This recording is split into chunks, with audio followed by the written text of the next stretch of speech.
Oke, assalamualaikum warahmatullahi wabarakatuh. Ini persiapan sebelum FOMC ya. FOMC nanti jam 2 pagi. Ini pada USD gold. Biasanya ketika akan ada news high impact itu biasanya ya BBMA ini selalu bisa dipakai ya dalam menghadapi rilis news high impact. Biasanya jika dia tidak sedang pada setup time frame besar, itu high impactnya itu akan mengejar setup time frame besar. Tapi apabila dia sudah berada di setup time frame besar, ya maka kemungkinan tinggal akan melanjutkan ya. Jadi sebagaimana kita lihat ini USD sedang berada dalam area re-entry CSAK weekly ya. Ini di MA low weekly. Ini boleh dikatakan setup lengkap ya, karena ini boleh dikatakan sebagai ekstrim karena ada shadow di low BB, artinya penolakan di low BB. Kemudian ini sudah pernah ada CSAK ya, tapi kemudian turun kembali, dan di sini MHP ya. Target MHP sudah tercapai, yaitu top BB ya. Jadi saat ini strukturnya sedang dalam area re-entry CSAK. Boleh dikatakan re-entry CSAK. Oh bukan, ini re-entry momentum ya, karena ini sudah sempat momentum. Dan boleh dikatakan jika ini kita anggap ekstrim, maka ini boleh dikatakan TPW nya. Setelah TPW akan MHP ya. Jika ini kita anggap momentum, tetap juga dia area re-entry dan bisa jadi momentum kembali. Ini dalam skala weekly, artinya ini long term ya.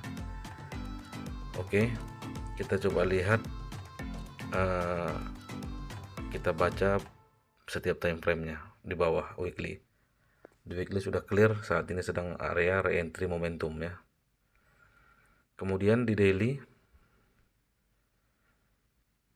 ini kalau biasanya seperti ini, minimal dia ini seandainya pun setup daily ini akan berlaku, artinya ini kan sudah ada CSAK sell, minimal dia akan naik di sini re-entry CSAK, walaupun nanti setelah dia mencapai ke sini dan dia akan turun menuju low BB, bisa jadi juga kan seperti itu. Jadi kenapa ini saya simpulkan dia akan naik menuju re-entry CSAK daily, bukan menuju low BB, karena beberapa pertimbangan ya. Yang pertama, weekly memang sudah berada di MA10 low, jadi bukan di MA5 lagi ya, sudah di MA10. Dan dengan bantuan indikator osilator ini sudah berada di area oversold ya, kemungkinan akan koreksi ya. Jadi koreksinya bisa ke re-entry CSAK daily ya, walaupun memang ini belum crossing yang di stokastik, karena dia crossingnya menunggu candle bullish satu lagi besok mungkin ya, seperti itu. Kita lihat di time frame bawahnya lagi di H4, ini sudah MHP ya, sudah valid MHP. Ini sudah valid MHP karena ini re-entry-nya, dan ketika dia ingin momentum dan ternyata di time frame H1 terjadi ekstrim ya, ini ekstrimnya. Nah, jadi kalau ekstrim ini kita anggap masih BB datar, itu minimal dia akan menuju top BB ataupun MA50 ya,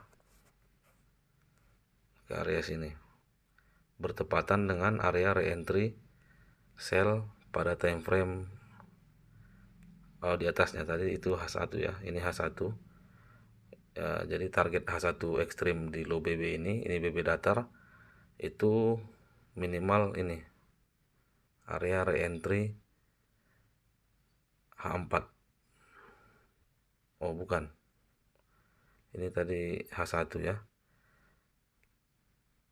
H4 nya sudah MHP, jadi targetnya target MHP ya mid BB, garis-garis terdekat ini ya, garis terdekat di H4, mid BB, MA50 dan top BB ya. Di sini saya mengambil risk reward 1:1 karena saya ngambil dua posisi ya, yang 1:1, targetnya di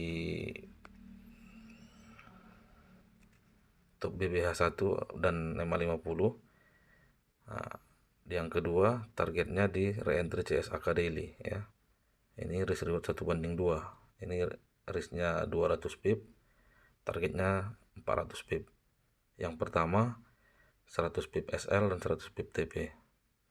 Tadi sempat SL juga karena ngambil entry di sini ya, ngambil entry di reentry CSAK H1 dengan target hanya mencapai top BB ke sini, dan ternyata reentry-nya gagal dan menyentuh SL, dan ini posisi yang kedua pada SAU USD untuk hari ini. Mudah-mudahan bisa tercover yang loss tadi ya. Jadi itu sekilas gambaran pandangan SAU USD menjelang FOMC nanti malam jam 2 ya. Secara teknikal sudah saya jelaskan, reentry weekly, daily diperkirakan akan menuju reentry CSAK dan H4 ini MHP, dan MHP ini targetnya minimal mid BB ya. Maksimalnya bisa top BB ke sini, tapi itu butuh waktu berhari-hari, mungkin berminggu-minggu ya. Ya, itu saja mungkin untuk kesempatan kali ini. Bisa menjadikan bahan pembelajaran karena ini tidak live pada saat event, ini sebelumnya ya, jadi ini analisa. Nanti kita akan saksikan apa yang terjadi pada jam 2 dini hari. Terima kasih. Assalamualaikum warahmatullahi wabarakatuh.